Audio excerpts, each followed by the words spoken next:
This the Black Powder Podcast. Kick up your feet, lean on your armrest.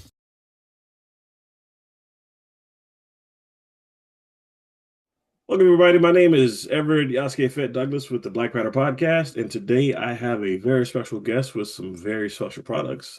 If you would, please, sir, introduce yourself. Hey everybody, I'm Norris Wampler. I'm here with Ammo Canz. We're just a company out here trying to make some ammo solutions. So thank you for having me on. So would some of the solutions include like finding discounts and I don't know ways to make the prices go down or I wish. It'd be nice, right? yeah, because God, these prices right now. It's like I look up 1 minute I want to do 556 and I'm like, Yeah, I what about don't think 300 yeah, blackout? You're 300, right? like, I mean, my tastes vary based on that. I'm pretty much 9mm all the way for all my in-home stuff, but I like to jump to some of those other rounds too. So we've got it all. yeah. Sometimes you want to have fun, but those prices, man. And yeah, I'm usually 9mm too. I think it's easier. Uh, Eventually, I do have a 22, but I think I'll maybe get back to it eventually. But we'll talk about that later on. Yeah. You know. Right off the bat, man. Who are you, and what company do you represent again? And before that, what were you doing, and where did it come from? What pulled you to this space? Yeah, so my name's Norris again. I'm from Knoxville, Tennessee, and so of course, being in the South, guns are prominent here, and so one of the things I grew up, my granddad on a farm, and we were always hunting, we were always shooting stuff, and we had plenty of rounds, plenty of opportunities to practice, and so I grew up with a love for that stuff, and firearms was really, when I think of firearms, I think of my late granddad and going out and hunting with him, and so like that's always the times that I think of. But before all that, I'm really on the side of marketing, and before that, I really got into, video editing, I did some audio work. I was an audio engineer for a long time. Met a buddy of mine, and he had this idea for ammo cans, and it was sort of, we just got together and we came up with some ideas for it, and that's really how it came to be. So, yeah. Nice, yeah. All starts an idea, and then it takes off, and boom, here you are now. Yeah. It just, I just did it. Like now. Yeah. So really, if you're asking who really pulled me in, it was, a buddy of mine. So, yeah. I think it's always better to do business with Oh my gosh. with friends and I like don't know how I could have done it on my own, getting all that stuff started. that's one thing I always wonder. It's like you see some entrepreneurs they do it by themselves, others just like they build better as a team. But either way, the stuff that people come up with is amazing. For sure. I'm hoping one day I'll be able to do something. But I'm just glad I get to take the pictures, right? That's my forte, right? So I love it.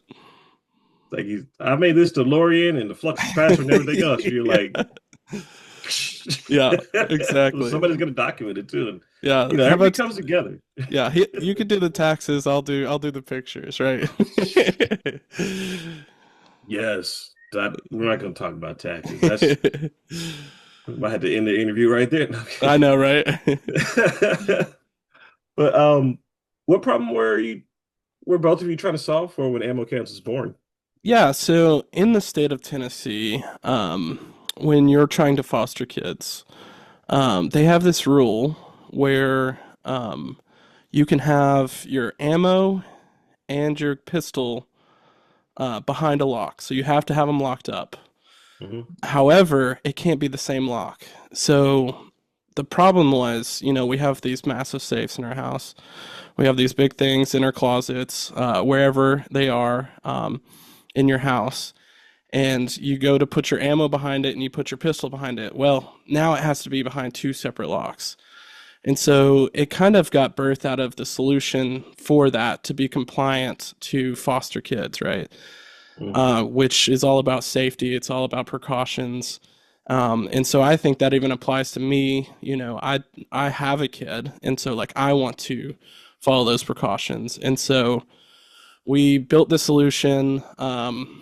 there's not many people out there that were doing this, but the lock latch that fits on the front of our can, it's actually Hmm. called a lock plate. We call it a lock plate, but it fits in your can, and you can close the lid and lock it up. And so that adds that extra lock that we needed for to be compliant with fostering. And so that allowed us that we didn't have to drill in all our original cans and compromise the seal, because that's a big thing for us. You don't want your ammo to, go bad over time just because you've Right. tried to lock it up. And so we were trying to find a solution where it could fit on the can without having to do any compromises with it. And so out of that, we kind of were like, okay, now we got it locked up, but we have all these different ammos, right? Hmm. And they can all fit in different cans just fine. But they all have different boxes, they have different brands, they got different use cases. And so we came up with an idea of creating some organizers. We call them mod boxes. And so the mod boxes were kind of there to help us sort our ammo in our cans. And I think that was when we both looked at each other and were like, hey, we could probably do this, right? Because one, you've got the functionality of locking it up, but then you've got the aesthetics of putting everything together. I know there's plenty of channels out there. There's plenty of people who like uh, things to fit well. They like things to look nice and be organized. And so, like, I even think that's super marketable from our side of view of like when you slide in that last little mod box and it fits perfectly, it just feels so nice, right? Right. It's So, a OCD aesthetic thing. yes. What is it? The ASMR? Yes, yeah, yep, and then it goes in, and then you're like, "Oh, that was so sweet. It fits so perfect." And so, like, we've come up with different variations that fit. But I've got a box in front of me that we can talk about now or later. But some other use cases that I see of this. But uh, any other questions you had about that? Um, for the record, I just more like a statement because, like, for the record, I do like that functionality of the can, how it's the can and you can actually lock the firearm and so on, and just basically comply with everything. And um, most people hear comply and they think it's a dirty word. It's like, oh God, you're just giving in to the law and all this, But Yeah.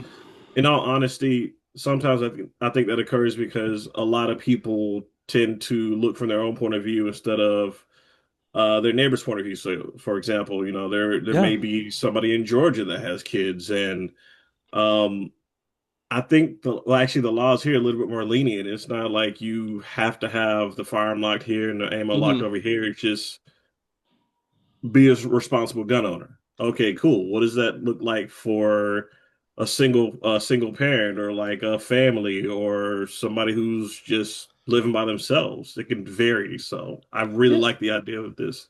Yeah, and I think a lot of viewers too look at this that are more on the side that you're speaking from, and they're like, why don't you just teach your children safe firearm practice and that? Yep. And I think that is great too. Like I'm planning on doing that as well. But like, why not both, right? Why not be that Yeah. extra safe with your kids? Because I think it's important. There's plenty of statistics out there that speak to that, right?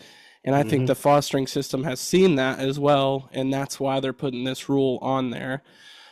Which, like I said, it's not fun to follow, but I think fostering is also a great thing to do. And so, like, having that opportunity, definitely, I'll lock up my cans any day to be a part of that, right? Yeah. And just to be that extra little safe.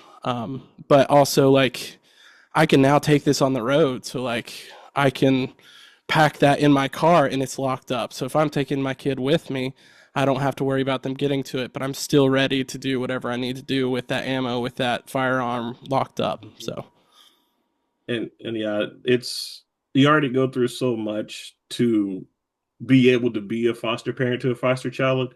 The last thing you want to do is be negligent and have all that work just, yeah, bring a child into your home just for them to yeah, not be there anymore. So exactly. kudos to you in the idea. And when I can get my money straight, I'll probably go, I'll go back and purchase some because I too am a father and I have a daughter and she's, um, like you said, I've taught her that I don't want you touching these. What did Exactly. daddy say about these? But kids are kids. Yeah. They're curious little things. And the last thing I want to do is just look up and my negligence has caused the on a more heavy note, the end of my legacy. Yes. So it's very important. And yeah, Yeah. just great idea. I love the design. And yes, I will be purchasing some later on. So any basic cover that, yeah, because that takes care of the gap between the ammo solution right there. Was there a specific moment when you knew this product needed to exist? Yeah. So,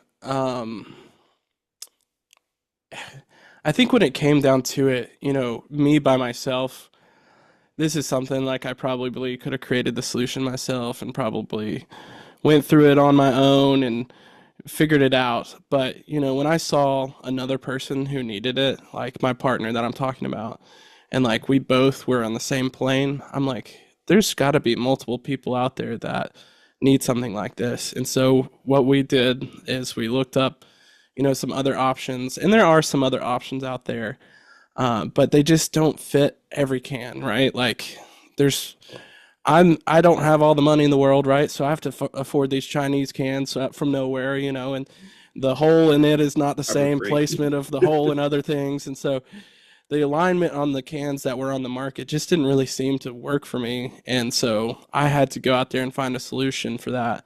And so we came up with a solution. We designed some things, we mocked up some things, and we got it working. So I really think it really started when one turned to two in my head. And then in my head, two turned to three. Okay, there's probably someone else past that. Three turns into 300 people that I can think of now. And so it just keeps implementing, keeps going out there. And then obviously you go to these pages with these companies that have already come out with something like this, and you see like, oh, I'm having so much trouble with this. I'm having so much trouble with this. It's like, okay, now our solution solves those problems. So now I'm seeing 300, 400, 500 different people that are needing this solution. So it just kind of grows bigger than you. And then that's when you're like, it has to go on the market. That's pretty cool. Yeah. You said you have a product in front of you now. Let's take a peek at it. Yeah, so I was just gonna walk through this for anybody just listening. I'll try to be as descriptive as possible, but basically right here I've got a can. This is a 50 cal can right in front of me. And it's got a Palmetto State sticker if anybody wants to know where I got my stuff from. But pretty much Charging that is no free marketing. yeah, free marketing. Yeah, we got to charge them. But if I open this up, I'm unlatching the lid. I've got my firearm in here, so I've got a SIG here with me, and then I've got my pack that a sling pack pretty much that goes around my front. It's a pouch that's got any medical supplies that I might need in it. It's got any other thing there. My gun fits in there as a concealment, and then on top of that, I've got all these rounds. So here's a mod box that we sell online. And if I open it up, it's got 168 9mm rounds in it. I've got a whole nother full one in here. And so that's over 300 rounds that I've got on top of the couple mags that are already in here. And so if, crap were to hit the fan and this is in my car, I know I'm good, right? And so I'm always prepared for anything to happen. I don't want anything to happen, but it's always better to be prepared for something to happen. And so that's kind of the design that we have here. And so you don't have to fill out a full can with our mod boxes, which is great because that gets expensive, right? You've got the ammo. First of all, that's a lot of rounds to fill out a whole can. But something to say hey, let's grab one mod box. Let's grab two mod boxes. Let's put our pistol in there. Let's put a go bag in there. Something to be ready for something happens. And then basically when we go on a trip, this is what I'm packing, right? This is what I'm throwing in the back of my car. It's safe for my daughter getting into it. It's easy for me to get into. and I can lock it up with a combination lock. I can lock it up with a padlock. I can lock it up with whatever I feel like I need to lock it up with. I think they make some out there now that are fingerprints. So if you wanted to do something like that, as long as the little shackle can fit in our thing, you can put whatever you want on it, right? So Yeah, and it looks pretty cool. And like that is a good point. It's because those cans rather. I'm sorry, why was yeah, the cans? I believe they vacuum seal depending on where you get them from. correct. So like if you have a let's say hazardous weather situation where there's a hurricane and you need to get your Hmm. family out, but you can't carry 3,000 rounds of ammunition and rations and so on and so forth.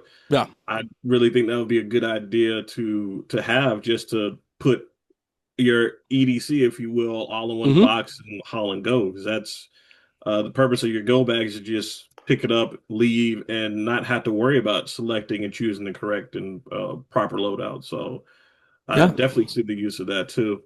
Um, and on like just many different scales. Because seeing the can reminds me that my mom, she's trying to get her drone license, and she could probably utilize something like that to where she could put the batteries of her drone in there, maybe the drone, lock it up, and not have to worry about just things going wrong, if you will. Yeah, so like that's what I think the beauty of this is like the lock latch enables you to put whatever you want in there and keep it safe. And so when you get to that building inside, like I'm sure we'll talk about later some future stuff in our plans, but like there are so many different options for people just to take it and make it their own, right? Like yeah, we got the mod boxes, and I love for people to grab some if they think it's something they need, if they need to organize. One of our biggest markets that I think of right now is professional shooters, right? So the Mhm. competition shooters really need to be round by round based. And so like if you think they're going into a run, right, and they've got 5 different runs that they got to go through, well, now they can change their ammo out. They can sort it by grain. They can sort it by use. They can sort it by caliber. And so, like, if they're in separate different rounds, they've got it all sorted, ready to go for the next round. And so, like, they can just pack up a can and get ready and go. And so they're ready when they show up instead of having to go through that when they get there, right? So, Right. yeah. Um, not to cut you off, I'm sorry. Are your cans, I guess, rated for like TSA travel? So that's one thing that we still need to look into. Obviously, you can do a TSA lock on our Hmm. can. We haven't gone through like the proper channels to make sure that it is. And we had some people that were actually thinking about some ammo people that were looking into that for us, just because Oh, cool. our solution is something that they saw as an opportunity.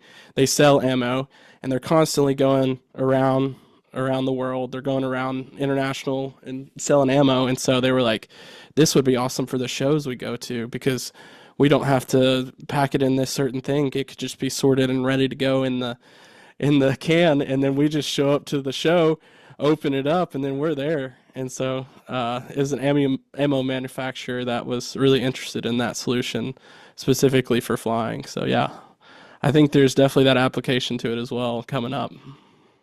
Yeah, because seeing it reminded me that I've got a friend of mine who is going to the Caribbean Open, and Hmm. I number one, I just thought that whole thing was cool in general because I always wondered like, is there competition shooting in other countries? Obviously there is, and hearing that there's a Caribbean Open was like Yeah. even cool. And utilizing an ammo can to just like you said, have everything ready and travel with it, that would be perfect. And it would make everything a whole lot easier and just less stress. And yeah, I definitely will have you back once you get more answers and there's more modularity applied. It's just so much you can do with this. Wow. Oh yeah, yeah. So the future is endless for us, and we are like chasing down every idea. Of course, starting a company, you have all these grand ideas, but you have to iterate them slowly until it starts picking up steam. And so we are excited for the future. And so that is something with this company that we're constantly thinking of different ideas. We're constantly modeling things to go in these cans. We're constantly thinking about all these different iterations, and so that's definitely great. I have tested all the luggage locks on there, and so like if you think of like TSA, like they have to have that special key to be able to open it, and so the Yep. luggage lock does fit on our the shackle is small enough for that, and that was one thing that we thought of in the future because we thought of that idea. Nice. What mistakes do you commonly see people making with the ammo storage? Yeah, I'm I don't really think people make mistakes. I think a lot of times people just have differing opinions. Like, Mhm. I take this idea, I've posted it in many different forums. I posted in, and so like the negative feedback that I'm getting is not necessarily negative against us, right? It's just Mhm. them sharing how they do it. And so like I think people they talk about like the stripper clips, right? You put them all in stripper clips and you put them down in there and they kind of fit perfectly and whatnot. And then you've got your like ammo people who just want to fill as much ammo as they can in one can. So they're dumping it. It's all in there. It's all together. And so like I would say for those people, yeah, like those solutions are great. Like don't get me wrong, I'm not trying to change your mind about those things. Because like ultimately just filling a can with ammo is probably how you're going to get most of the ammo in there, but that's not exactly what we're going for, right? We're going for the sorting, that we're going for the organizing. And so I think that that just adds a complex layer that you might not do with every one of your cans. I've got Mhm. cans in there that don't have the mod boxes in them, and you're like, oh gosh, like he's a heretic. He's not doing what he's preaching, right? And but I think that's also important, right? You've got to have different modal things that you can do. And Mhm. so this is not a solution to fix all ammo cans. This is a solution to fix some, right? Mhm. Yeah, and that's fair because you got plastic ammo cans that may or may not work for the metal ones. Everybody definitely loves just, Yeah, but I could definitely see it. It's a solution for a problem that is out there yeah. and even more. So that's still I want it. I want it. Yeah, when I think of it too, like I think of like I don't know about you, but I do like to shop deals, and a lot of times it's Yes. not the same brands, and so and a lot of times it's not even in a cartridge, it's in bags, right? And Yep. so my OCD brain is like, I can't have this orange box next to this yellow box. It's gotta be an all one organized thing. And so, it's funny. I catch myself going a little bit too hard in the paint with that. So, I know what you mean. I've got some I think I've got some what's the brand PMC yeah, ammunition and I think it's in a purple box, but then I'm like, okay, so I got another brand of ammunition that's in like a dark grayish box. So I'm like, yeah, I can see the OCD. You're like, no, yeah. everything must combine. Just make it easier on yourself, you know. Yeah. So I think some traps that I think I find people getting into is, they probably find themselves more so not caring how their ammo is stored. So Yeah. maybe that's probably my answer for that question, right? Is like they just don't care. They throw it all in there, and it's just where it is. And like, I mean, before I really got into it, I used to be that way. And you sometimes come back and you're like, why did I do this? And it's like just making harder for you in the future to take it out and shoot it. The other reason that I think is that you could say is like I love hoarding, but you gotta have fun, right? So Yeah. maybe shoot your ammo too. Like I think there's some aspect about like storing ammo is meant to be shooting the ammo eventually. So go Yeah. practice, go to the range, get that cycling. I know some people are preparing for the worst of the worst of the worst, but Mhm. I think practice is key too, right? It's very true. I know another aspect of ammo storage that may be an issue is the fact that it may or may not be a thought out issue, but ammo lots.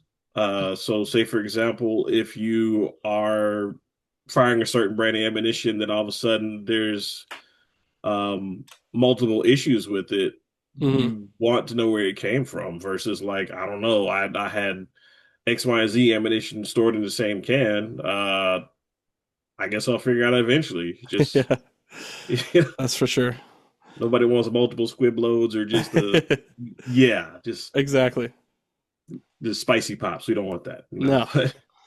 Um, so I know you mentioned a variety of or rather a wide range of customers who utilize your cans.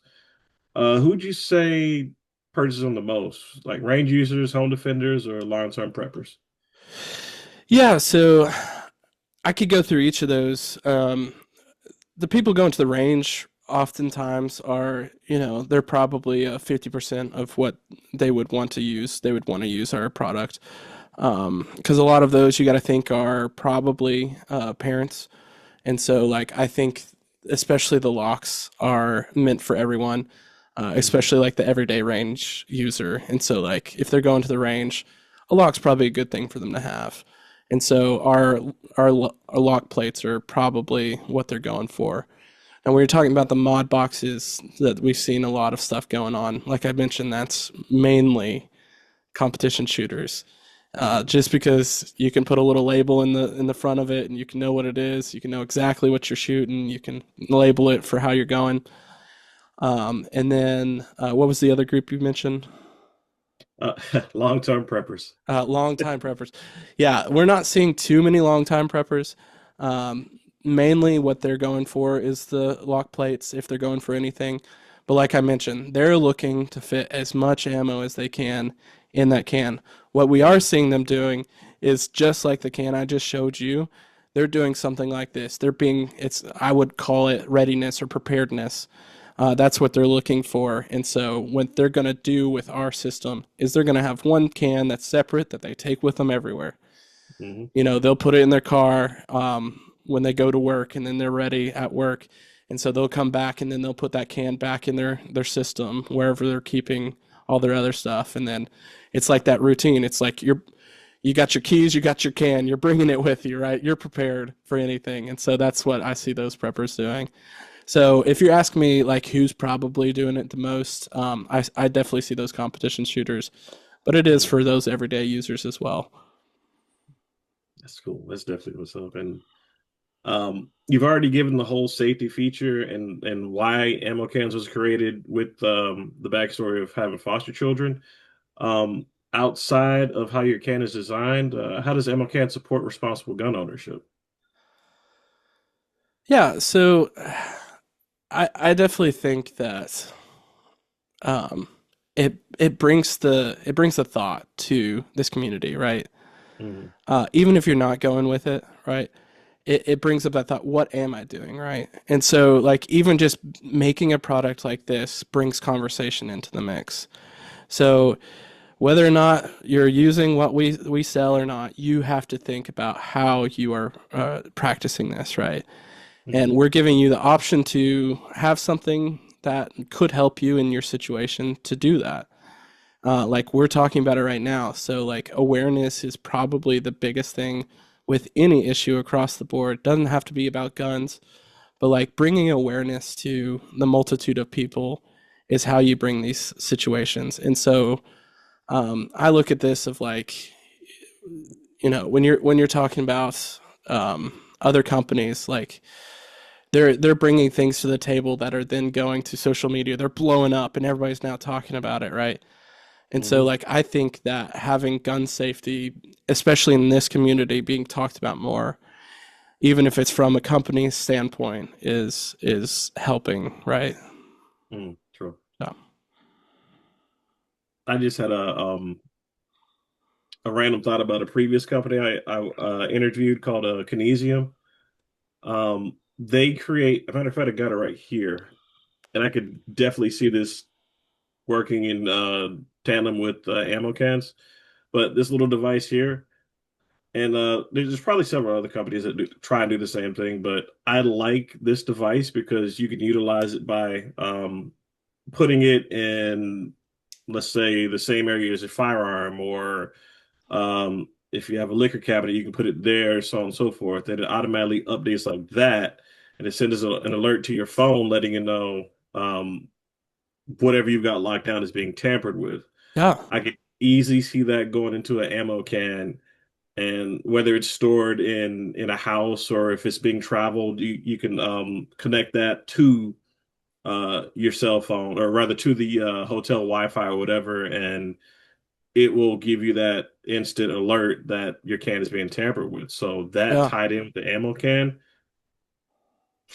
Yeah. definitely could work out. Yeah, that might actually be how I set that up. Um, Yeah, especially yeah, with kids, like that alert is your first guard, and then that lock mhm, is your second guard, right? And so correct. even if they know where the key is, they know where it is, it might give you enough time to get there before something happens, right? Like that lock would be those extra seconds you need to sprint in the other room or to get wherever you need to get to make sure that's okay. Yeah, because I think every kid comes out with an engineering degree. It's like you don't know about it, but Yeah, they do. Yeah, it's like that number they kept talking about. I bet you that's that one that goes in there, right? yeah. Yeah, Yeah. Yeah. Oh man, that would be a great combination. If you want, I'll get you the information later on as far as the yeah. contact info, because I definitely can see you Hell, we could do a just, collab all day long, right? yeah, definitely. Um, Let me see. What has been the hardest part of bringing ammo cans to the market? Yeah. So the the hardest part is convincing people it's worth it, right? I Yeah. I think it's hard as a business when you're starting out to get your costs down. And like we're struggling with that too. And we've mitigated as much as we can for right now. There's obviously more steps we can take in the future as we build this. Mhm. But like convincing people that like, hey, like safety is important, organization is important. All these things can help you and better your firearm life. And so that's the biggest hurdle we have to jump over. And it's things like this, right? Like talking to you tonight is one way that we can help share this with other people. Even however many listen to this, however many see this, like I think that this is a great opportunity just to talk about what this can do for people, right? And so that's the biggest hurdle I think we've had to overcome. Past that, I would probably say designing. We've had to design so many things because you're talking about every mod box has to be different for every the heights have to be changed, the widths have to be changed for every different thing, and then iterating it and be like, is this too thin? Is this too thick? And so it does take a while to get calibers going on our market scale. And so, and then the other thing is finding partners, right? That want to go with us. Definitely. We're working with a couple different other people to do some collaborations. We've got a dry fire company that's we're talking with right now that I think would be a great solution. You have your dry fires separate from all your live ammo in your can, and so like when you need to go dry fire, you've got them separate, and you can load them up, practice at home, and then put those away in our mod box, and then put your live ammo back in. And so like you don't have to fiddle with those cardboard boxes over and over again and wear them out. You've got something that's a little bit more stable that will work with that. So yeah. I, I think I'm being told I need to dry fire it more because like this is the third the third time I've the third sign I guess you could say because my girlfriend brought me a dry fire unit Yeah. and not for Christmas like and it wasn't a cheap one, and I've only known her for it hasn't even been a full year yet. So as soon as I like, she's a huge Harry Potter fan, and I bought her like a Ravenclaw scarf, and that wasn't. I don't want to out Near what she myself. got you, right? Right, I don't want to out myself. I mean, Yeah. the scarf was $500, but I know she Yeah. spent more than that on me, Oh yeah. and But it yes. blew my mind. So look, we're working with Snap Point is the company that we're looking at, and so like if you've ever heard of them, we're working with them. They're roughly around our size, and so we like to grow with people. We like to work with people around our size because I think community builds community, right? And so like Yes. you've got all these big brands that are filling the space that they need to fill, but you got all these low to mid-sized companies that could work together to help reach the next tier or help reach more people. And I don't think that takes away from the big companies either. I think there's enough space for all of us to fit in here, right? This is So true. Yeah. yeah, Um, yeah, I got contacts I definitely can get you and or people I can definitely get you in contact with because based on your mindset in the community, just definitely people out there that would love to probably help promote your product. So yeah. And uh this year I'm gonna do business differently. I don't want this to be our only video. yeah, Obviously, I agree and align with what you're trying to do in the Second Amendment space and in regards to safety and everything else. So, uh, if I've interviewed you, you're on a list of people that I would love to always have come back. And if you've got updates or if you've got events you're trying to go to, even if you just want to come on and discuss a topic, yeah, because I'm trying to expand and do what's called Beyond Target Talks, and one of those that I will be getting out soon is dealing with preventing school shootings. mm, Um, be it on the mental front where you're attacking things dealing with mental health, or you're mm, recognizing signs with your child, and to the more extreme point, dealing with school shootings inside the actual school. It's like at that point, like how do you protect teachers? How do you mm, protect students? Um, I bring this up because I could easily see an ammo can going into a classroom, and uh, one of the things I recommended was non-lethal. Um, yeah, being the times we live in now, if a teacher had to have access to a firearm, which I think there's some schools out there, uh, I could see an ammo can in the classroom. yeah. Uh, Everything locked up to the side. Teacher would have access codes to it. I could see that being a solution if it had to come down to it. Yeah. It sounds kind of grim, but I mean, these are the times we live in, unfortunately. Yeah, and I think you mentioned too, like, I think it's important to take whatever steps necessary to not get there. But like when it comes down to it, we're already there, right? We're already to the Yeah, point that where we need that extra step as protection. We need something that can be in that space.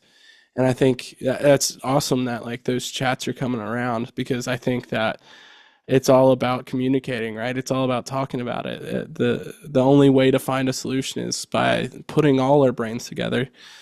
You yeah, know, I think at some point there's an opportunity for that, right? mhm. I think of definitely there's probably has to be something a little bit more sturdy than an ammo can that doesn't move. But yeah, but bringing them into the class and bringing them out of the class would be something that I think could be a solution, right? Like it's not always in the class, so a kid doesn't know it's always there.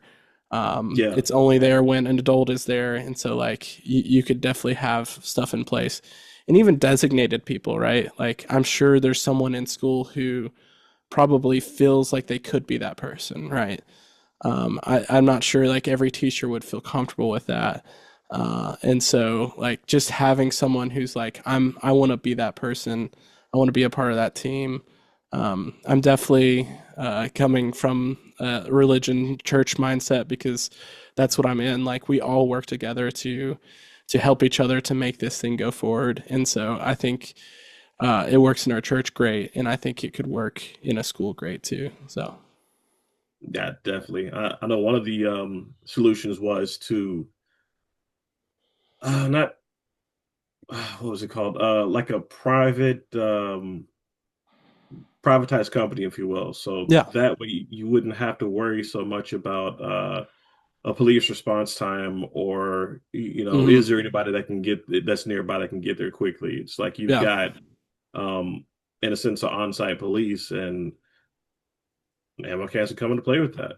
for sure. Uh, there's just so the thing that always annoys me is the fact that there's there's so many solutions to prevent this, Hmm. to the point where it's like, as that's one of the people I interviewed on my first panel said, is like it's almost like politically they just don't really want to solve for it, Yeah. which is sad, but it's going to be upon the Second Amendment community, corporations, people, be they competition shooters, trainers, instructors, even Yeah. regular everyday civilians, companies, so on and so forth, to actually go against the narrative that no one in the Second Amendment community cares about this because all you care about is your guns. Yeah. You hear it on a consistently daily Because basis. I mean, when you think about these situations, when they become publicized, like what does it do to the 2A community? It ultimately hurts it, right? Mm, Um, but I think there could be a solution of in there that people don't realize that it could bolster it, right? yes. With a solution that involves, this option that you're talking about. Like we're already talking that it's in, at least within Tennessee, we're talking foster homes agree with this solution that you have your ammo locked up behind there. You've got a firearm locked behind another lock. And so why not schools, right? And so I think that could definitely be a solution. I'm thinking even like in the front of a school, maybe they have a safe that has, an ammo that's locked behind its own thing and you've got a gun in there too. Um, Yeah. so I've even one of the answers I came up with is if it was to be a non-lethal option, and this is just kind of brainstorming in my head right now. Non-lethal option, you could utilize smoke grenades, tear grenades, whatever that could be stored inside of a ammo can mhm. and potentially placed in a special area that, if the teachers needed to get to it, even if it's a teacher that is one who doesn't want to utilize a firearm, um, they can get to that can quickly, or they can Yeah. run out, scramble to get the can, come back to the classroom, access what's inside of it, toss it outside of the classroom. I mean, it's just so much potential there, um, for this Yeah. solution to work out. So, I Yeah. mean, And then on top of that other item you showed me earlier, like you could know if mhm, someone's about to get into it. And it's like you've got right, multi-layer security there, right? right. Just the answers are there. They just don't want, I'm glad you're talking mo- about it, right? Yeah, right, right. The mainstream media doesn't want you talking about it. exactly. They just want you to hold your gun, look menacing. Yeah, they they want it to blow up, right? Basically. Yeah. Yeah. Um, I guess focusing back on the main topic, we're building your brand. How do you balance quality and affordability? Yeah, so I'd mentioned that earlier, right? Hmm. I think what it comes down to it is um, when it comes to quality, really the hardest part is our mod boxes, because really we would love to go to injection molding. That's a whole nother standard. That's a whole nother thing. Yeah. And then you're having to make pieces injection molding for each different iteration of it. It gets expensive. We'll just say that. And so, like the way that we've combated that is with printing farms and that kind of things. And so, there's always that option. And so, yes, it is a little bit more expensive to do that, but it's less expensive than if we had to go down that road to get all those things. When it comes to our lock plates, we've the quality can stay really high because we've already had all those tools. We've got a laser cutter that cuts the steel. We've got these giant, massive bending machines that bend the right things, the angles into it. And so, like, since we already had all those machines, the cost has driven down extremely. We've got a powder coater. We've got a guy who powder coats. We've got a powder coat oven already, and so it just made sense for us to make those lock plates.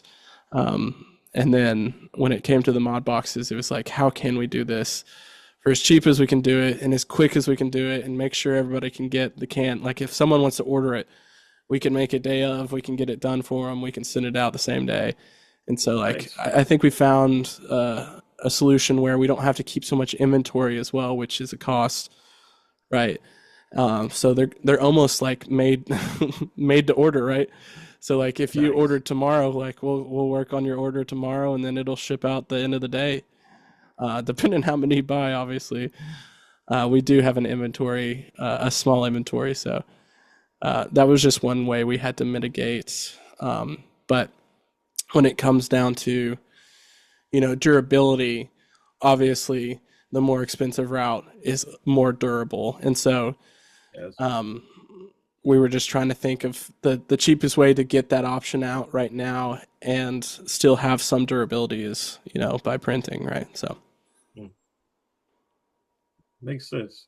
Well, when I ordered mine, ever since I discovered this pattern, I don't know what it is about it. I've been super obsessed with it, but Desert Night Camo. yes. So that's the beautiful thing about the way we have it iterated too is we can do colors and we can I don't know if you've ever done silly putty before as a kid or you had silly putty, Yeah, uh, Play-Doh, Play-Doh, anything whatever. like that. Yeah. But I remember as a kid, I used to think it was so fascinating. You could take a newspaper, and of course, kids nowadays probably don't even understand what newspapers are. But you Oh can God, thanks take for a making me piece of feel old. silly putty, and you can put it on there, and you can rip it off, and it's got that image on there. We can mimic any texture based off the plate that it's printed on. And so that carbon fiber finish you see is just based off the plate that has this carbon fiber plate that we put it on. And so like we've got this like prismatic looking one, we've got a standard one if you just want a smooth, we got a rugged texture. And so like these could be all iterations in the future. We're trying to keep it simple with our SKU numbers, so we're trying not to have too many different products within a Yeah. product line, but there's so many different textures that we can go into. Not to mention all the colors that you're saying. We'll get you a green can if you need a green can. And then also we've got a laser engraver that puts our stuff on there. So like it'll put our logo on there. But like who's to say we can't get your logo on there too, right? When you order. True. So we'll get that You going. already had me. You had me at safety already. Here now you're like, we'll get your logo on there. You can keep that Yeah. pattern you want. Yeah. But wait, there's more. Yeah. So you just tell me. Obviously, the goal is to iterate in the future. That laser can engrave ammo cans, and so like we can do special designs. We've already got some of ours in our shop with American flags on the side of our ammo cans. Nice. We've got some with it's a diagram of a pew is what they call it, and it's got it's you've probably seen it I around. know It's that a one. meme, Yeah. but we've got some of those with that. But like think about like great gifts for like Father's Day or maybe a great gift for a Ooh, friend of yours. Like we can put their name on the side of the can. And so like the personalization is coming. We just got to figure out the best way to and the best cans for the price, right? Because we're gonna have to true. stock those if you're wanting that to go. So I gotta thanks for make sure asking I me about get those this out things. before. Yeah, I gotta get this out before Father's Day because it will save someone from getting an extra pair of socks. It's like Exactly. it's Exactly. like it's like ammo can, socks, Yeah. ammo can. Yeah. I can't complain about a good pair of socks when you've got a bunch of holes in all yours, right? But I definitely would True. rather have the ammo can. True. And it's funny, but like I do hunt for a certain brand of socks, and like we talked about earlier, deals. Um, there's one brand of socks I love, the stamp socks, Yeah. and normally they're about I think $20 and up for one pair. Yep. You, you go to Ross, Ross has got everything. dude, the world is your oyster, and they God, and it's funny. It's like I'm thinking about all this stuff as I'm doing an interview with you, and like hearing you talk about your products, I'm like, there's so many things that are coming to mind to the point where I could easily see other things from other interviews coming into play and just Yeah. man. Yeah, I really think the I look at this business as a piece of clay that can be molded, that, like, I might be able to work on it and get a certain direction, but then I Mhm. hand that clay to someone else and they add this thing to it that I've never even thought about. And so, like, I think I would love for this to be open collaboration with people. I'd love them to iterate it how they iterate it and be like, oh, they did it that way. Let me Mhm. talk with them and see, like, hey, let's work on a solution together to make this more public for people, because, like, the kit that I described, like, here, right, that's probably some people want to do it that way, but True. I've got a kit at the shop that has a mag holder in it, on top of those cans, so it has both the cans but the mag holder that fits directly. It's an insert that we're working on that will hold mags separate from those mod boxes. So I've got two or three different mod boxes with all the different ammo in it, and then like 12 different 9mm mags that are in there. So yeah. I'd like to, because the one thing I've been trying to figure out for my personal car is like how to, and I really don't like going to these zones, but my girlfriend, it's funny because like I'm like, you gotta protect yourself at all times and be ready. And she's like, I don't like firearms. I'm curious, but I don't like them. And Yeah. like and I hate to say it because like I know in the Second Amendment community, there's somebody out there that's like, it's not meant to be known about anyway. That's why it's called concealed carry. But Yeah. you know, when you're with somebody that's like, I really want to go to this store, and you're like, okay, fine. So you have to find a way to put your EDC, or whether it's like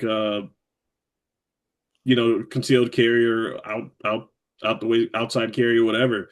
Yeah. You ha and don't judge me, people, but um you have to find a place to. I'm trying to say it. It's really it's hard, but if you're going to keep your relationship, you have to find a place to put your firearm to appease that person. Yeah. Those one-offs where you go into a zone that's got a sign that says no firearms allowed. So Yeah. I think I just canceled myself. I don't, Well, maybe with your significant other, right? She can't listen to this now. yeah, But yeah, well, I mean, she'll be like, "You did that was a brave thing you did." Meanwhile, my viewers are like, "No, he doesn't EDC in the no firearm zone. We cancel him, ban him. We don't want to listen yeah. to anything else he's got to say." You know? Yeah. So my wife is the same way when it comes to firearms. She doesn't feel comfortable holding them even. And so, Mhm. like, that's something obviously we're working on with her. I found a solution that I think is like, rifles are definitely a lot more comfortable to hold and to have, rather than pistols seem like so easy to mess up with, where as a rifle you've got two hands on it, but Yep. obviously you can't bring rifles everywhere. And so, much like you, I'm having to pack away pistols in certain areas. And so, when it comes to concealment carry, obviously those signs you can take, you can leave, whatever you feel like your prerogative is. But, like, I've always got that can in my car if I decide otherwise, right? So, Hmm. yeah, That's true. And plus, with it being a can, there's a way to get it locked down or latched down, chained down, whatever, to yeah. where you don't have to worry about it being taken. And, So, like, with most vehicles, mine has like a compartment that's hidden hmm. in the back in my trunk. And so, basically, what I've done is I've kind of jerry rigged a way for it to be underneath that. And Hmm. so all I have to do is lift it up.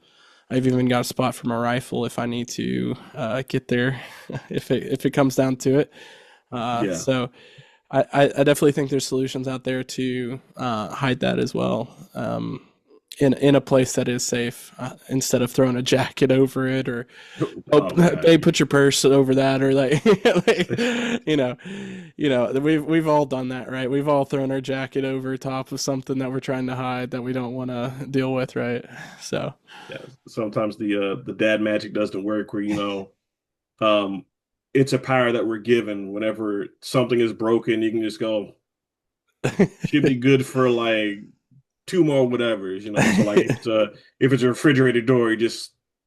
it's good for five more swings. Don't touch it. Yeah. Um, and even it's funny because like I am like the I guess civilian 2A where you don't I don't have a truck. I Yeah. would love a truck. Yeah. Right now, the way things are, I have a Nissan Juke, which is funny. It's like the most, um, it's the most anti-2A vehicle out there. It's Yeah. like 6'2" guy gets out. I'm EDC and everything, and I'm in this little car, and yet internally, I'm like, I see compartments in the car, and I'm like, okay, if I could fit something in this compartment, that would be great because I'd like to find a way to possibly have a internal car gun. Car gun. I mean, it's a thing, but Yeah. nonetheless, like I would like to find a way to potentially put my firearm setup inside like my spare tire or something. Yeah. Or in the case of these newer vehicles, they have a little cover, if you will, that goes over the spare tire, but yeah, there's compartments in there. So you've Exactly. got Yep. a compartment for or fluids or tools or whatever else, and it would just be nice to have everything just uh puzzled out, if you will, to make it work better. So Maybe you could think of the juke as your concealment, right? Like people don't think you're the 2A guy, right? So when you come out of it, they're like, "Oh crap." okay, so So so what, my you see car like a makes big guy come out of a big truck, right? You're gonna know he's packing, right? But you're coming out of a right. juke, right? So they don't expect you. So there's an episode of The Simpsons where Nelson did something like he threw a rock or he shot a rock at Yeah, a yeah, yeah, little yeah, yeah. car or something, right? So this really, really tall dude gets out and is like, "Oh, you think that's funny? Huh." And he pulls Nelson's pants down and he makes people laugh at him as he's driving his car behind him. It's like, "Oh, you think you're a funny guy? Laugh at the funny guy. Now walk." That's how my juke makes me feel. Yeah. Yeah. Because But maybe it's a positive, right? I mean, I guess it's like I'm not drawing attention to myself, but I am the Exactly. EDC, like you said. um, what, um, what does responsible gun ownership mean to you personally? Yeah. Um, I think of it as readiness. Mm, I think of it as safety. Um, I think of it as prepared. And I think readiness and prepared are two separate things, and I'll elaborate here in a second. mm, Um, I'm trying to think of anything else that one word that would come to mind. Um, but I'll go back to those three. So when I'm talking about readiness, I'm talking about the ability to have it at access at a moment's notice. mm. When I'm talking about preparedness, I'm talking about the ability to use it when needed. And so the difference between those two things might look like I have to throw out another company that's probably not going to pay you any money to be on here, but Stopbox. You've probably seen them around. Think of Yep. what you want of them, what you care about them. Some people love them, some people hate them. But I saw that as a solution for what I do in our household. Is obviously it's a box that it's in that's easy to get into quickly. Some people have thumbprints, some people have, there's all kinds of options out there for you. Yeah. But that's what I would call readiness. And so, like, I have that box. It's not to say that someone breaks into my house and steals that thing, right? Like, because they can steal the whole box and just walk out. It's not for that. It's not. It's for readiness. And Right. and that's also built in the safety, right? So that's the next key thing. So that box is both readiness and both safety. And so like Mhm. I try to find products that are two of my of those words. And so that's what I think of when I think of your question there is like what can I find, what solutions can I get that hit two of those rather than just one. So I could definitely agree with that because um, sometimes people think that readiness means that, like you said earlier, you're teaching your kids about firearms. mhm, So ideally, you would think that that would be enough to prevent your children from coming into the room and they say for example my shotgun. I had my shotgun out one time and I showed my daughter my shotgun. Said, "Don't touch this." But again, kids are tinkerers. You don't know what they're going to get into. So when I hear readiness, I think that you're trying to find a way to be prepared without sacrificing the safety of your family. And mhm, in your case, like you said, stop box. It's like whether you love them, whether you hate them, it's a great idea that they've come up with where you can utilize something like your manual code where you may mhm, have your hand where you got these two fingers here and this third finger, and it gives you access to your firearm mhm. um, while not sacrificing your family's safety. Yeah. Um, and it's also a responsibility thing. You're being responsible. You're being a responsible gun owner to the point where you are giving a setup that puts you at, I don't know if peace is the right word, but Yeah. it puts you at ease enough to where you feel confident in what you've set up for your family to where you know how to access it, you practice it, you have the discipline behind it, but yet you don't fear failure of it because you set that up personally and it just makes you Yeah. more comfortable knowing that. And I think that's important too. Like Mhm. you mentioned the piece that I have with it. That might not be everybody's piece, right? Like some Right. people would rather have a piece of it being on their hip all the time. And Mhm. I think that's like, and even have kids, or they might go down the route of training their kids more than locking them up. And Mhm. I think it's important that we all understand that, like, we're all in a community together and that it can be different for people. Like, I don't think anybody should be upset that you're driving a juke, right? I think that's great, and I think it's like each of us have different problems that we're going through to try to find solutions, and so it's definitely something that I think can be different for each person. Where your piece is with that, right? Right. And what can you go to sleep thinking if your kid woke up in the middle of the night and had full access to the house? What peace could you have? Would you know that you're good? Would you feel safe about it? Um, is the training that you've given received well? Is it Right. understood completely? Um, and then the key aspect about parenting is, are you in tune with your kid, right? Right. Because they might understand it, but I've just had so many different situations.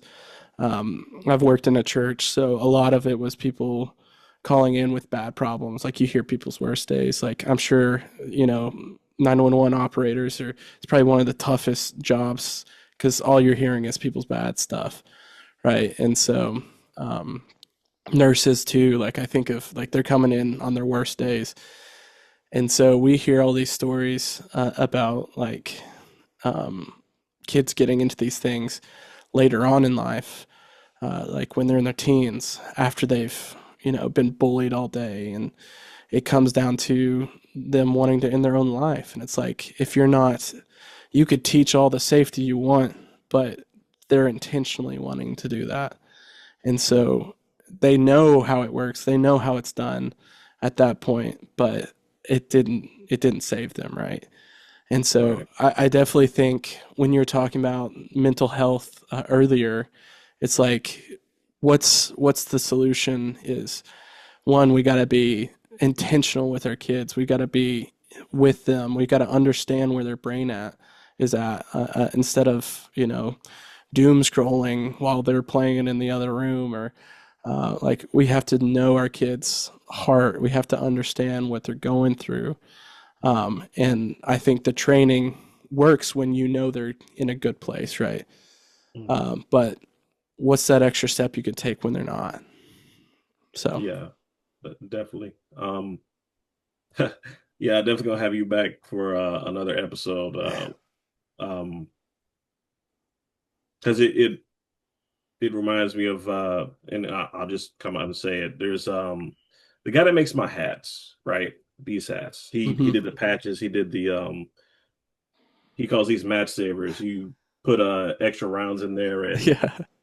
if you're doing long distance shooting, you just pull it out, boom.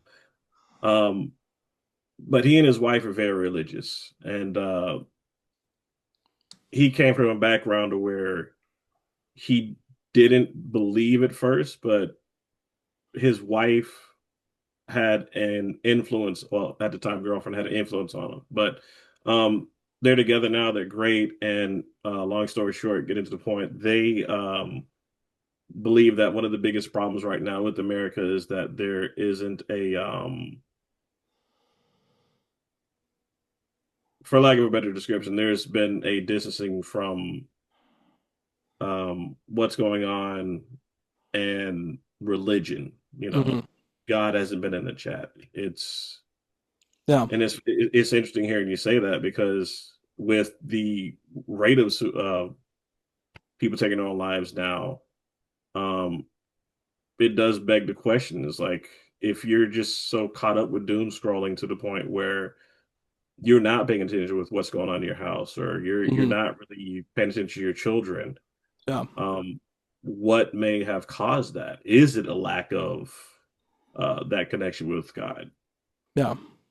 You And I know? think too, I would love to come back on, and maybe I could tease it a little bit with saying what I'm about to say. But I think ultimately, like, there are plenty of people who care out there beyond the church.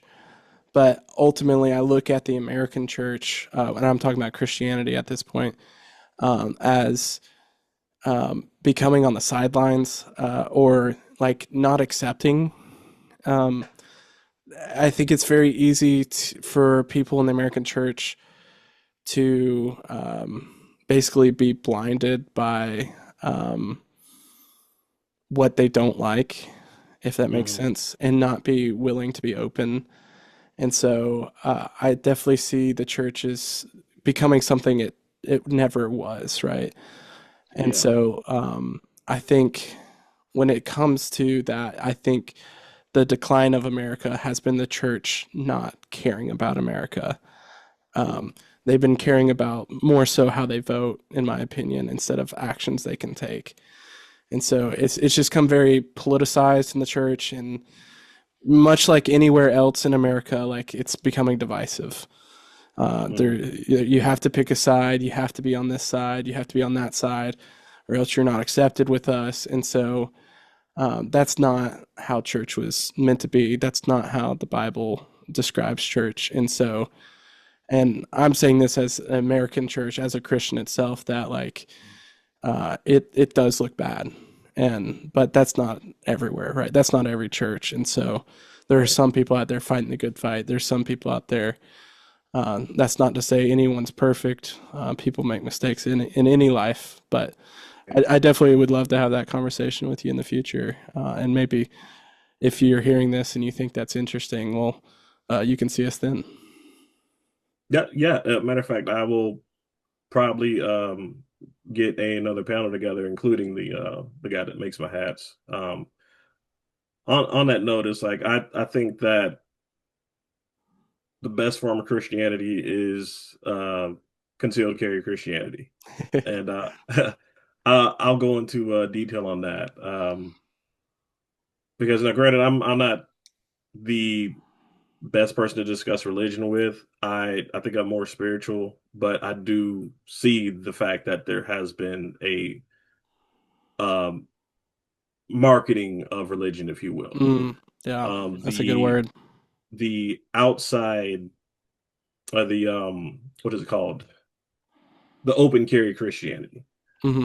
Um, this is probably gonna throw a rock at some people, but you know what? It introspection is a great thing. Um, but open carrying Christianity, right? And I'm Hmm. making this up as I go, but Yeah. nonetheless, uh, when somebody open carries something, the first thing you see is that firearm, Hmm. and people start thinking negative things about it. They're like, is this person coming to rob me? Is why do they need to have that gun out in the open? Is this person going to do they have my best Makes intentions in people mind? cautious, right? Right. You know, but they lead with their firearm, Mm. i.e., well, as a Christian, Yeah. or the Bible preaches, Yeah. but yet, and again, this is from my own perspective. I'm not knocking Christianity, but I think the first people to come out and say, as a Christian, I really question that because it's almost like it's a bragging point. And I'm Hmm. not saying that's everybody who says that has the intention of coming off like that. Yeah. But I have met people in my own personal life that they start out the sentence with as a Christian, and then I start questioning their intentions because they're not coming from a genuine place. Now, granted, these are people that I've known or that I've seen. Hmm. You can even get that energy in public, you know, Yeah. as a Christian. They aren't coming from a viewpoint of Christianity. They're coming from a higher viewpoint of like Yeah. they're trying to get their point across. Yeah. Um, I've gone to church before and I've had somebody tell me that my interpretation of a sermon was incorrect. It's that type of mentality. Hmm. Uh, open carry Christianity versus like concealed carry. It's like you see, like you said, you see people, you see that we're flawed as people, we're Yeah. imperfect. Um, concealed carry Christianity gives you the opportunity to go amongst the general populace and provide that influence of Christianity without forcing it on them. Like you're seeing my weapon, Yeah. open carry Christianity, versus like I see you're going through troubled times. I So see you could utilize help, I or think you need help. I agree with this in one sense of like the Bible really talks about like you will know my followers by the fruits of Hmm. their action. And Yes, so it's not about what they say, but it's about what they're doing, right? exactly. And so if you look at someone, their lips can say the opposite of what they do, and that's mostly that's everybody. Everybody lies. Everybody does this. So I can't Hmm. say I'm better than that. I do that too. Um, but hopefully, you look at me and you see my actions as being Christian, not necessarily. So I think this concept is beautiful that you're talking about of like concealment carry is because like And I hope it made sense because I no mean no I know I'm tired and I think it does. I honestly do because like um the whole idea of spreading the gospel in church like is hey come to my church is what you hear people say like come to church with me. That's not appealing, right? yeah, What is appealing is hey come eat dinner with me. Let's talk. Let's chat. Like I want to right, know you as you. I want to right. learn to know you and I want you to learn to know me. And like, yeah, church is great. We can go do that later, but let's get to know each other. Like I want to tell you. I don't need my pastor to tell you because I want to tell you, right? Hmm. And so that comes over a relationship. And so that like you said, it can kind of feel like you've got to conceal that first because that's the invitingness of it. Hmm. A lot of times when people are open carrying Christianity, it turns people away, Yes. right? More so than it probably brings them in. I think of those people on the street yelling at them, "You're all going to hell. You're all going to die." Like, if you don't repent now, they're holding this big sign and people are coming up and tossing their drink at them or something. It's like, I don't see that as love, right? I don't see that as kindness. I don't see that as gentleness. I don't see that as meekness. These are all things that the Bible describes as fruits, right? And Hmm. so you'll know me by the fruits of my labor, and these are the Right. fruits that he's talking about. Right. And so all those things aren't aggressive, right? They're not in your face like an open carry pistol is. They're concealed Right. within your heart, is what it is, right? So Right. yeah, I And love that. That's a beautiful. So I try the best I can, I think it makes sense, and man. and even because I another thing that can turn a person off is like the prosperity preaching, because I we know that we sin, and Yeah, we are trying to become a better version of ourselves than what we were the previous day. yeah. Does it look like a uh I guess a stock market graph of like a stock that's going to the moon, if you will, just Yeah. straight up like boom. Like no, there's gonna be highs, there's gonna be lows, and it's not gonna be a perfect path. But Yeah. I say that because um it's almost like you're trying to sell snake oil, or you're like, everything's okay, you're not a perfect person. Um Yeah. you're gonna sin regardless, but you're always going to go to heaven. It's like it makes you forget that Yeah. there's consequences to your actions. And hey, man, I mean, Joel Osteen said, if you need you a new car, you could be a Christian. Hey, that's how you get the juke gun, right? You become a Christian, you get that truck. God will bless Right, you. Everything will right. be good, man. Um, Oh even on man, a you're on it. You're on it. That's false preaching right there. You're good. yeah. That's a great example. That's Mm. digging into it, man. So I definitely think the reward is not is, and I think people think of this all the time as like, yes, the reward is heaven, and it is there, but ultimately that's not the end goal, and I think people don't really see that sometimes. Yeah. So And I think that what people get away from is the fact that the prosperity preaching, it makes it seem like you're getting the candy just by getting a simple checkup at the dentist without actually putting any work in there. You're like, here's your yeah, candy. Like, yeah. But what about all these cavities? right. Yeah, You life still have to brush sucks. your Life teeth. sucks, Yeah, man. right. It's the work that you have to put into it Hmm. to get the end result that and like you said, you're from my perspective, without even knowing that you're a Christian, right? Yeah. Um, you became a foster parent.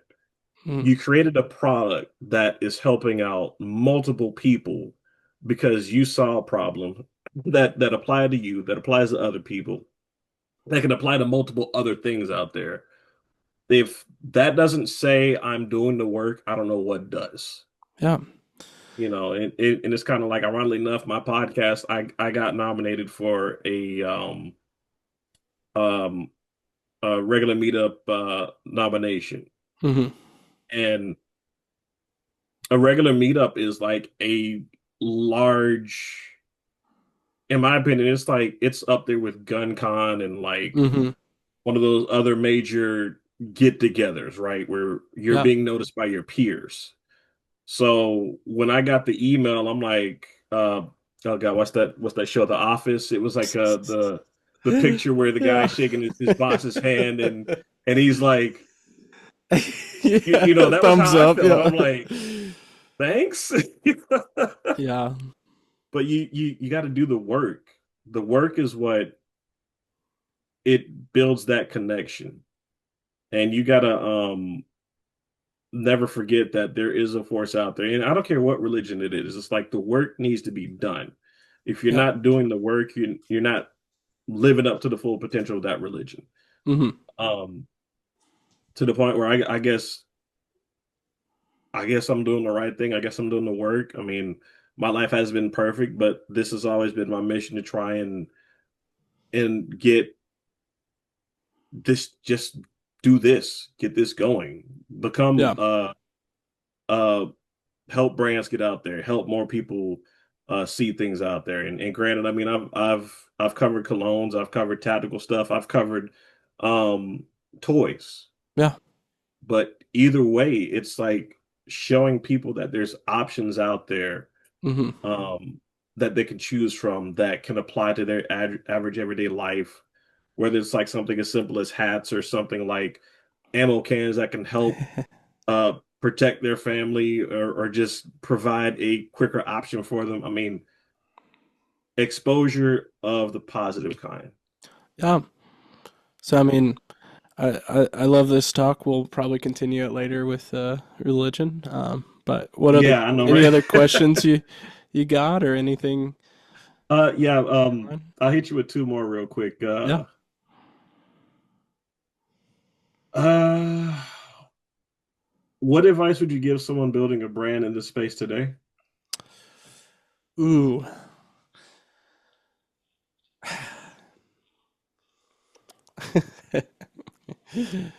That's a hard one because it's funny. My mind is telling me don't be scared to give up. Mm, Um, because I think, yeah, we're still going. Um, but like obviously, I think a lot of people think they put their personality in this, hmm and I think oftentimes like that, like Ammo Kansas is who I am. It's like Ammo Kansas is not who I am, man. hmm If if it helps one person, then I've done my job, right? Like I'm very much happy that it worked out when it's worked out. And I'm not, there's nothing, no part of me that the failure is not a problem with me. hmm So I think when you come into this market nowadays, it feels impossible. And so what I'd say is it's okay to stop or it's okay to fail at this.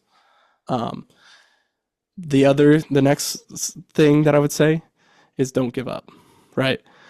So it's okay to quit, but also it's okay to or don't quit forever, right?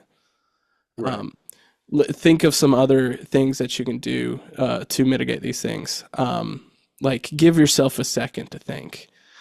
hmm Don't bleed yourself dry with this one idea so much that you can never do another idea. Like don't put so much of yourself into it that when it doesn't work, you're all busted up for the next time that you're going to go around. If that makes sense. Yeah, Like it's okay to hit the mat, but keep going. so it's funny you mentioned that my wristband says fall down 7 times, stand up 8. Yeah, Just yeah, don't be afraid to get back up. You know. yeah. And it's weird to say those two things like in conjunction because you think they very much do contradict each other, and that's not what you want to hear from someone as motivational is to quit. But Yeah. I ultimately think like um, at least knowing myself too of like there's about 1,000 other things that in my head that could be better ideas. And if Mm, this one isn't it, then like I don't want to have no energy for the next one. So right. Right. yeah, Really good um, advice. I can agree with that definitely. yeah. So the bell will ring eventually with this. Hopefully it doesn't, but I definitely see this one as something that people can um, jive with. But like I said, if I sell just to one person and it helps them with safety, then I'm a okay. Definitely. I definitely agree with that. And um hopefully the last one's a little bit easier than the previous question, but what is the one thing you want listeners to remember about ammo cans? Yeah. Um, I think if you could remember one thing about ammo cans is we're available online. No. Uh, There but you have it. no. No. Yeah. I think that ultimately we've got a lot of stuff coming up. I just don't forget about us. At least I'll say that because uh, if we don't have what you want now, I mean, we've got about 1,000 different things that are on our minds. And so, although I said what I said in the last one, we're not quitting anytime soon. So we've got a lot of stuff coming up. So just think about in this future. If you're like, I've got a lot of ammo, then we've got some options for you coming up. So You just hit us with an old school wrestling promo. yeah. You gotta quit when you gotta quit, but we're not giving up anytime. Yeah, we're not giving up. We got all this coming up in the future. Yeah, no, we seriously do.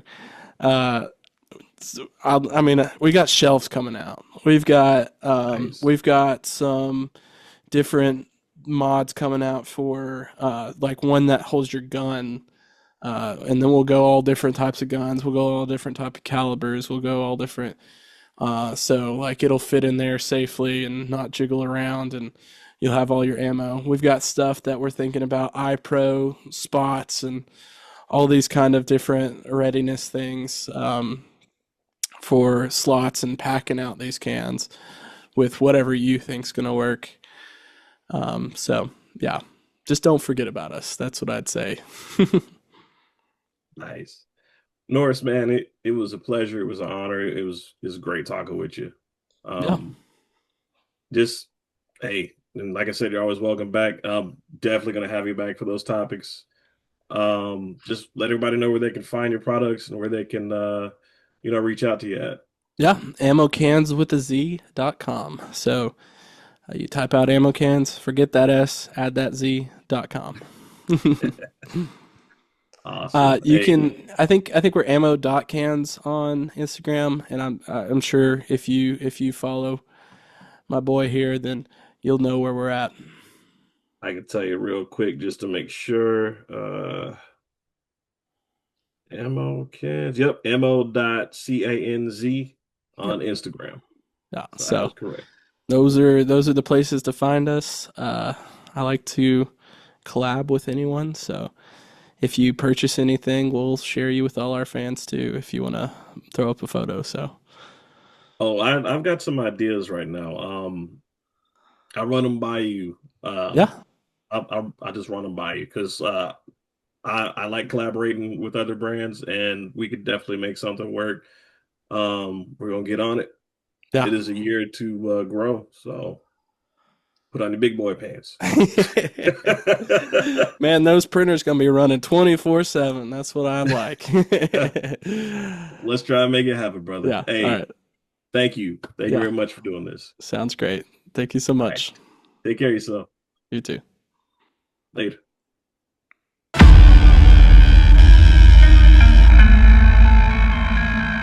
This the Black Powder Podcast, let's get explicit. We got the wisdom hitting targets with a marksman precision. We're having fun in the booth, we're running gun for the truth. Every future black gun owner, we're spreading the news. We do illegal, we're moving regal and blessing the people. Some hopes for the culture, we keep it locked like guns in our holster. Holding it down as we're loading the rounds. If they were nervous back then they're gonna be scared of us now. Black Powder Podcast, we'll be back in a while.